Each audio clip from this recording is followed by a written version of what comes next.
Back for another episode of the Training Model Podcast. Before we even get into today, I just want to let you know that I've just launched another free webinar. This one is going to be on foot pressure and the influence on strength and performance in the gym. And why I hold so much value in it. And it's the more and more I'm educating and coaching, I am coaching again, which is good fun.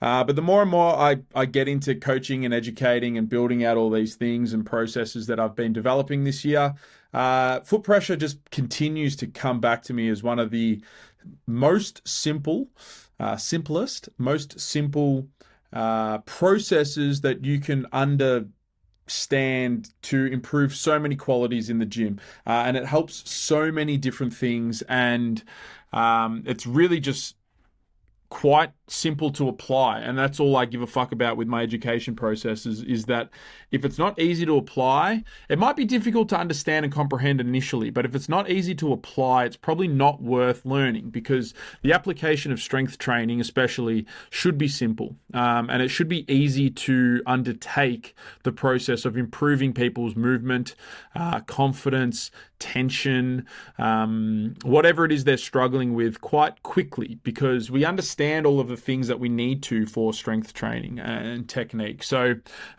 foot pressure is one of the easiest ones. Another very simple one is pelvic position and understanding the pelvis in space, and a lot of that stems from sagittal plane motion, so simply just anterior and posterior tilt, and how those two positions can influence extremity function, range of motion, mobility, tension, and all of those sort of things. The third one is then the rib cage in space, again becoming very much just sagittal plane control of the rib cage, so forward and backwards in space, and obviously that has an influence on the pelvis, which also has an influence on the feet. But those three things are really the crux of, I think, the application of a lot of my ideas. And when you understand them at the level that I think is necessary, the application is very simple.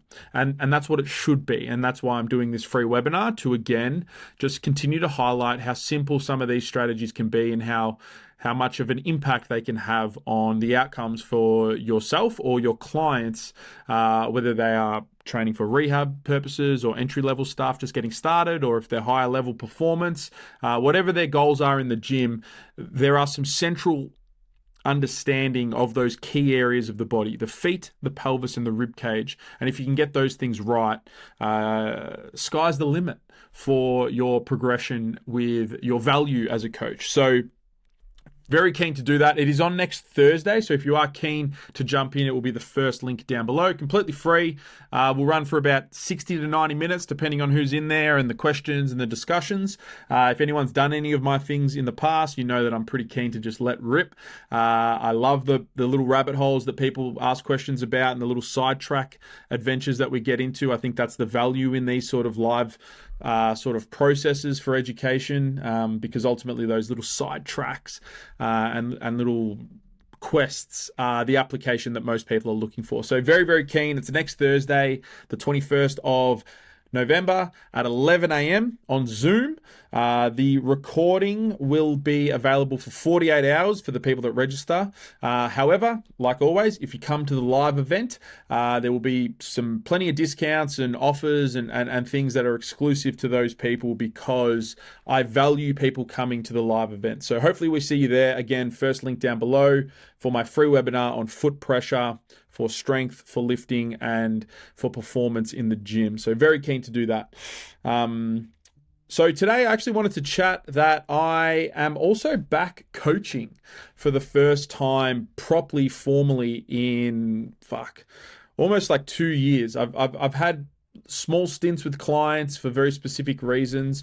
However, I have decided to open my books formally, and I've started taking on clients, which has been awesome. Getting back into the game, writing some onboarding programs, plenty of phone calls, discussing things and goal setting and all of that sort of stuff. And I've actually really enjoyed it. And I'm keen to get into it a little bit more. So what I wanted to chat today about is some of the key things that I'm thinking about when onboarding clients and starting to build out that process to get the best out of those initial phases of training, because I think there's some important things that, especially with the people in the Wormhole, have been chatting about. Related to initial program design and volume landmarks and intensity and RPE and all of these ideas surrounding specifically your first training block with your client, or the first couple of blocks. And today's podcast is just going to be discussing the things that I hold the most value in initially when starting with clients. And the first one with that is actually just getting serious about what they are looking for.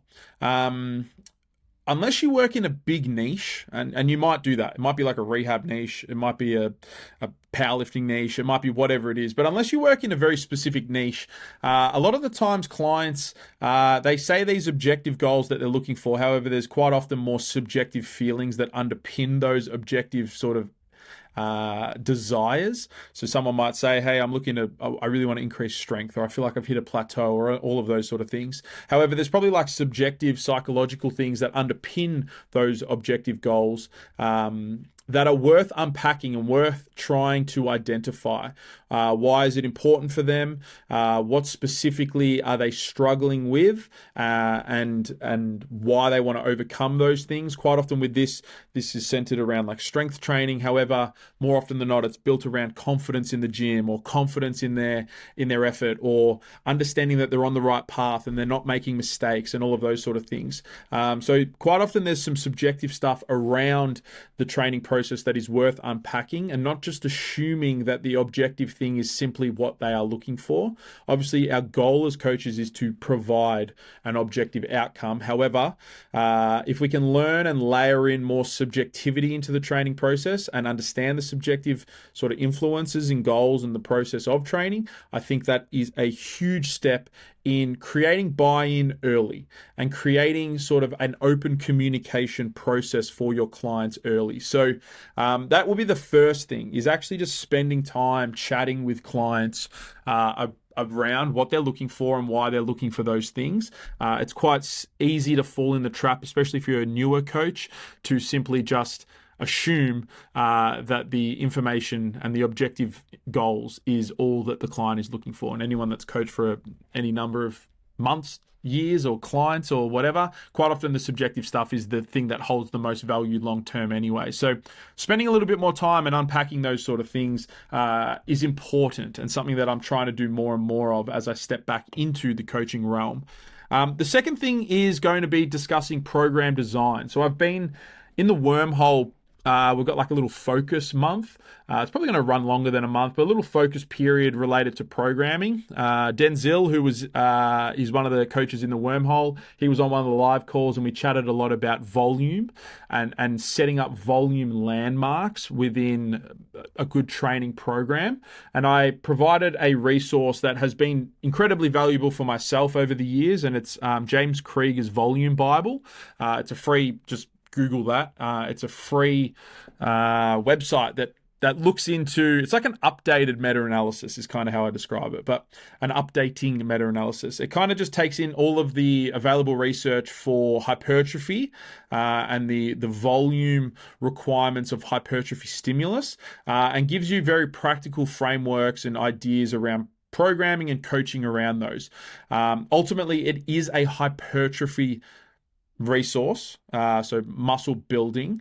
However, the framework and structure that he unpacks related to the three key drivers of the training stimulus from an objective or an external loading strategy, which is volume, intensity, and frequency, and how those three variables actually influence each other within a hypertrophy-based prescription. And if you read some of the ideas within that resource, you'll start to see how those three variables interact with each other, and how we can manage programming intelligently. Even if hypertrophy is not the main goal, you can use that structure and those frameworks to build out a very productive initial training block. And this is something that I would recommend doing. I do think the best place to start with volume prescriptions with new training programs is going to just be an extension of what is currently being done. So quite often when I onboard new clients, I take what they're doing, I tweak a couple of things and build that as the first block. I've got a new client at the moment, Callum, who is a savage with barbell weights and really looking to push his deadlift and bench press. And he was actually on a very low volume program that he was seeing pretty decent results with. However, after looking and chatting with him through that program, we identified that potentially restructuring some of the volume exposure throughout the training week was probably going to be more beneficial for him. However, I still met him where he was at currently because I don't want to just overthrow everything and start a whole new block, especially when onboarding new clients. It's really important to sort of continue the valuable things that they have been doing. So that would be what I would recommend doing. However, you can still use these ideas that surround James Krieger's Volume Bible and the landmarks of volume prescriptions and frequency and exposures per week and how to structure those sort of things to meet the client where they're at and add in a little bit of top-down flavor into a bottoms-up sort of driver of extending their current program. And the Volume Bible kind of speaks about how distributing training volume should be done within hard sets per week, and that is something that I recommend a lot of coaches start to grasp, is the idea of volume is how much training we are doing. However, it's not just how much in general, it is how many hard sets they are doing. And the hard set threshold is an RPE 6. However, in application, I actually think that's probably closer to a 7, even an 8, because most people don't actually push that close to proximity to failure. A lot of people's RPEs, just by nature of the subjective sort of mental load of training, is a slight undershoot. Most people have that. So I actually like thinking and tracking volume at an RPE 7. So most prescriptions are going to be an RPE 7. But when we think of volume and prescribing volume within hard sets per week, one of the frameworks that James recommends doing is per body part. And from a hypertrophy standpoint, that makes a lot of sense. So you track or at least manage something like pec volume hard sets per week or deadlift or glute volume hard sets per week. I actually prefer to do that because I use more of a strength focused programming strategy with exposure of movement pattern and distributing volume throughout the week as an extension of the movement patterns. So most people are looking to push and progress, let's say, a squat and a deadlift within a current training block.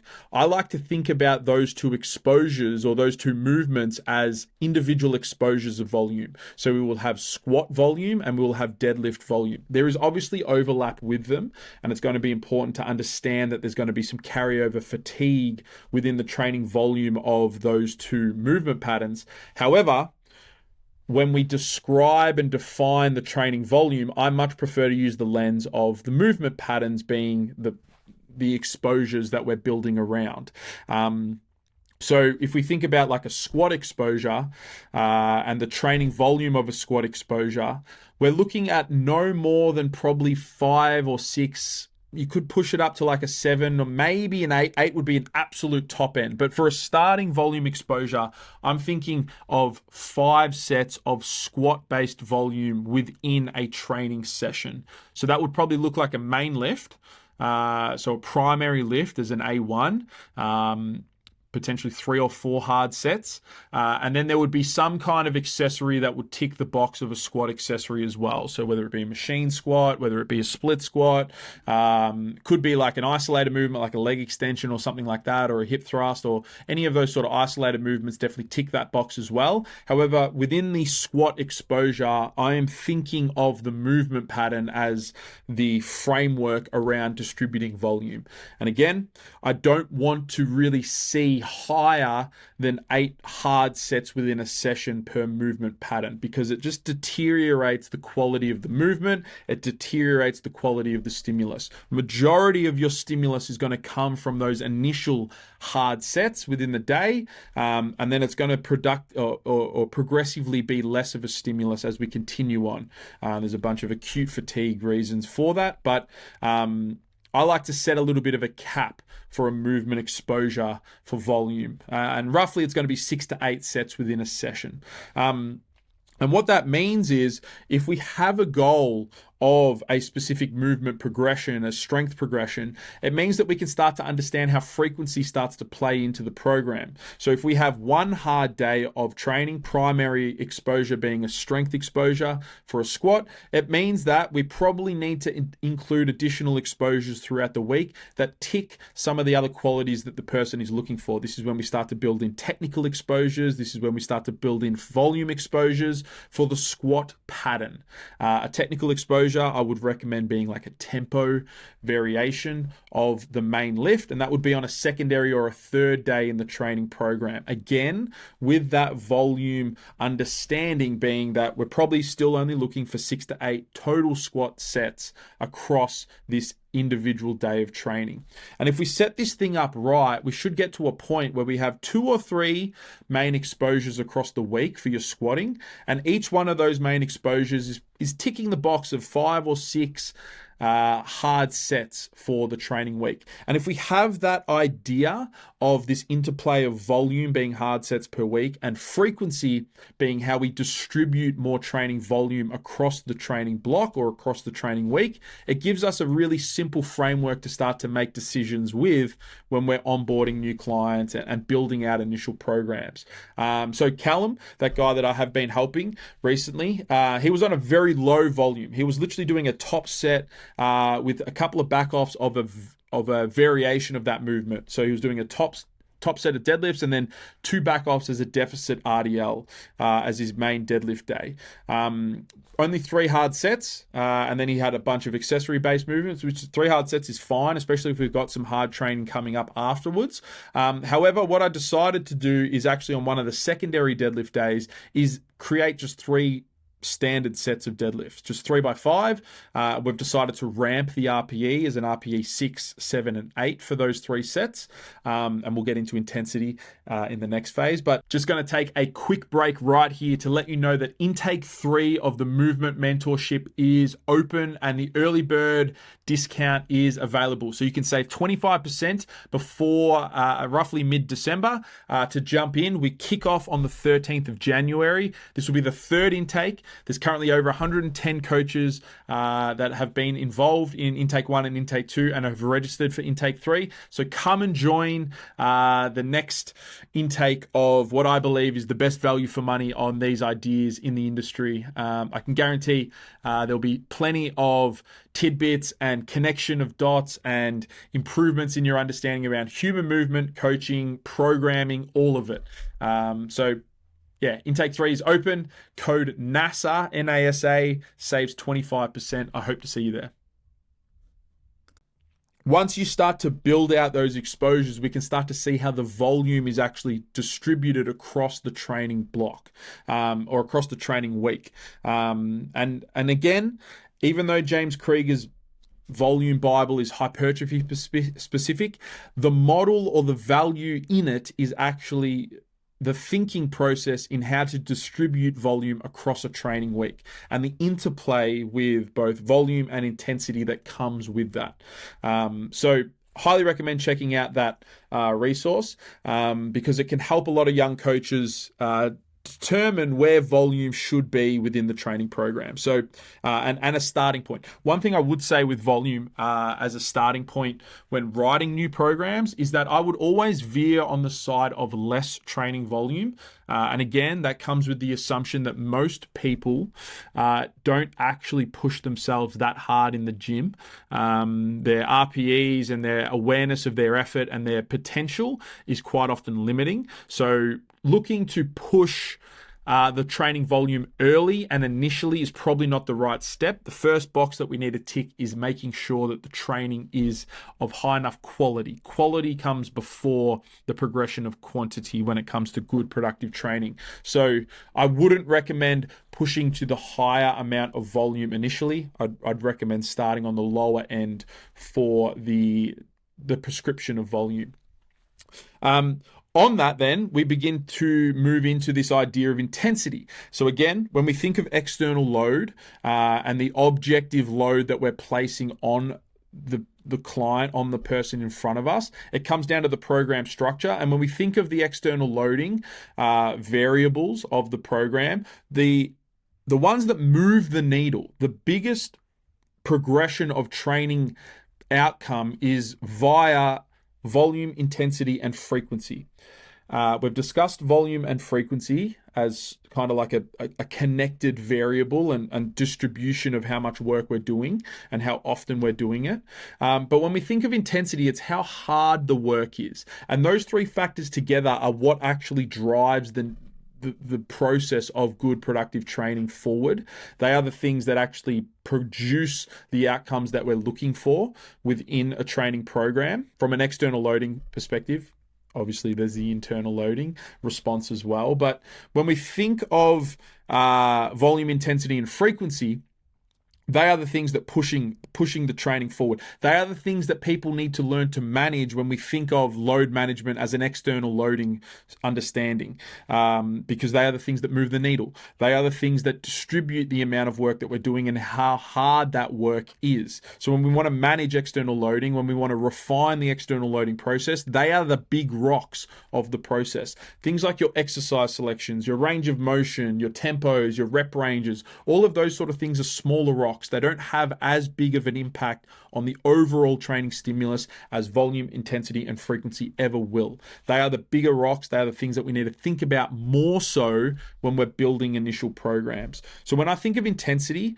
we're thinking about how hard the training is. So how difficult, how close to failure the training stimulus is. And there's two ways that we can manage intensity within a training block.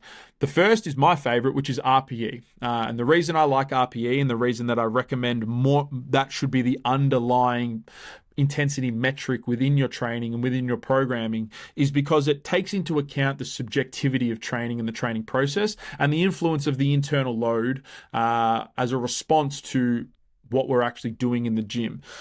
So understanding and utilizing RPE is going to be really, really important because it gives your client, it gives your athlete a management strategy to use when you're not there to give them the question. If we can educate around well-structured RPE-based prescriptions, all of a sudden self-efficacy increases. They can understand the process for themselves. They know when to push, they know when to pull back, they know what to do when things are feeling great, when things aren't feeling great. Most of the time, training just ticks along as expected, but there's definitely times where the internal loading needs to be managed, and the external loading is how we are going to manage that input into the system, and RPE just ticks that box better than anything else. So I like using RPE-based intensity prescriptions.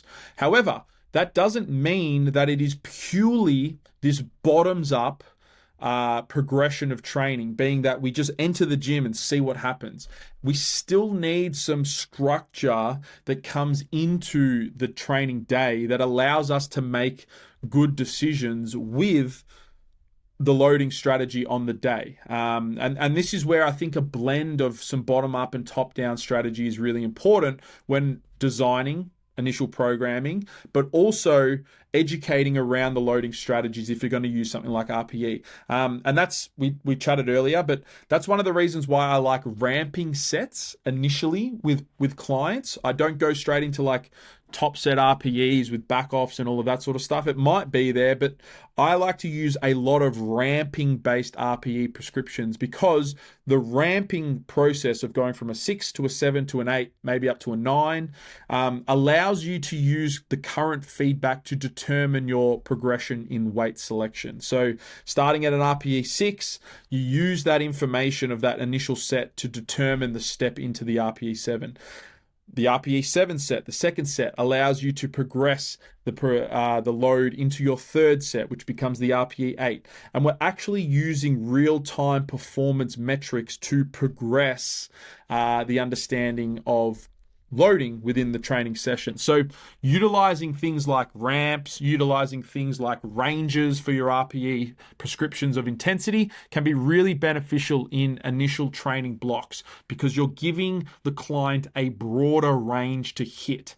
And quite often when I'm onboarding new clients and chatting with new clients, I'm trying to let them know that the specific RPE doesn't matter as much as the overall understanding of your awareness of your training intensity. That is what we're looking for, and that is why RPE is so important.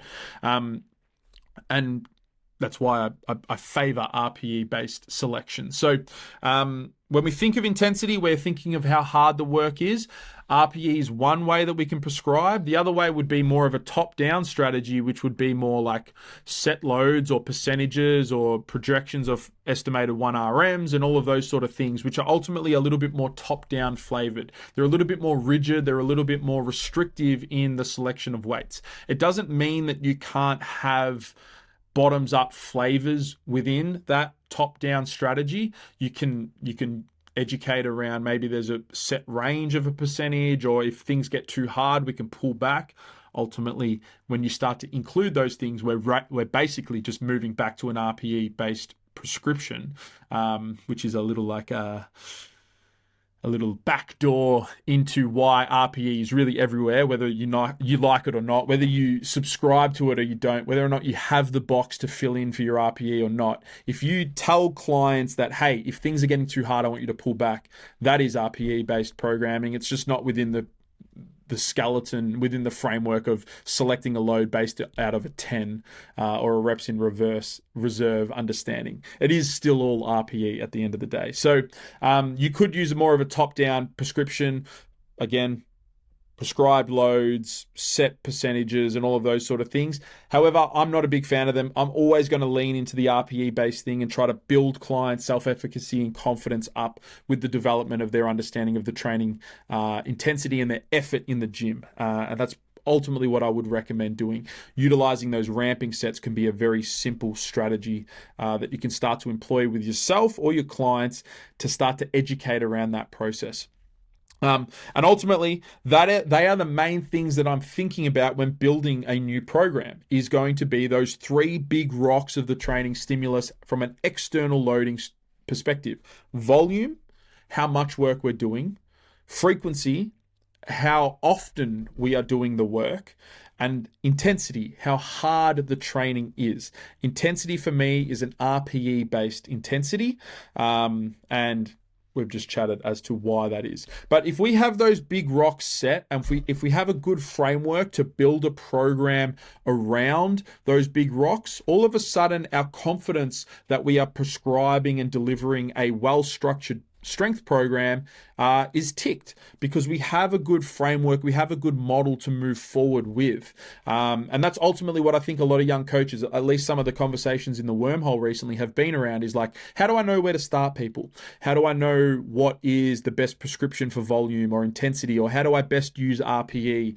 How do I build in some of these top-down and bottoms-up flavorings into the prescription of all of my training variables? Another one that popped up is this idea of, as a very bottoms up idea surrounding exercise selection. When we think of bottoms up, we're thinking about a little bit more of a day-to-day, a reactive approach to some of the variables within a program. And an idea around that would be something like an exercise selection. You might constrain your primary and accessory lift for the day. You might have a A1 being a primary squat and a B1 being an accessory machine of some capacity. And you might fix all the variables. You might fix 3 sets of each at an RPE of, maybe we ramp it 7, 8, 9, some reps or a rep range or anything like that. However, there might be some tertiary movements, some hypertrophy-based movements, or some fun-based movements that just the client wants to undertake, or you might see as a requirement for their goals, that you could open up the exercise selection with something like a classic one would be like an arm of choice, a curl of choice, a delt of choice, a fly of choice, a pec of choice, or any of that. Or you could constrain it a little bit. Maybe it's a pec fly, but the feet up position has to be there. We have to drive the center of mass back, pull the rib cage back in space, and focus more on that sort of mid-range tension of a pec. That selection being a pec fly of choice becomes a little bit more of a bottoms-up strategy within the training structure. And I love those sort of things. I also use things like like density sets and timed AMRAP. So maybe you might have a superset that you're running for 10 to 12 minutes. And the whole idea is just get a pump. Might be one of my favorite one is buys, tries, and flies. And setting that up as like a 10-minute AMRAP. Just pick a good bicep exercise, a good tricep exercise, and a good fly, and get yourself a pump. 10 minutes at the end. We don't really need to track the volume because we're getting the main volume prescription and exposure from the main movements. These are just some additional little flavorings that you could add on to the end of your training day to allow a little bit of exploration in the gym, enjoyment and fun. And those things are really good. They tick the box of some of that more internal loading, that internal sort of desire for pushing hard training. You can use them as kind of like AMRAP sets and all of those sort of things, which can help with your understanding of effort or your client's understanding of effort. There's so many ways to build these bottoms up sort of feeders into the program that allow a little bit more variety in the training structure, which I think are not taken advantage enough from enough people out there and enough coaches out there.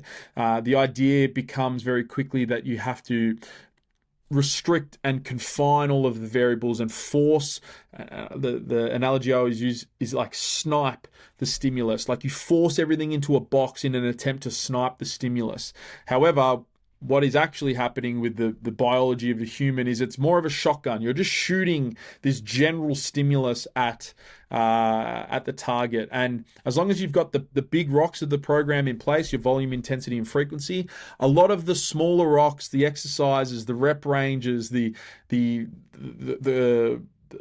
proximity to fat, a lot of those smaller rocks around it are a little bit more variable than most people let you, at least some of the gurus let you on to believe. Not everything has to be these like exact specific prescriptions all the time. Having some bottoms up feeders, having some more just general development of ideas and application of fun training is really important. So yeah, I like bottoms up stuff.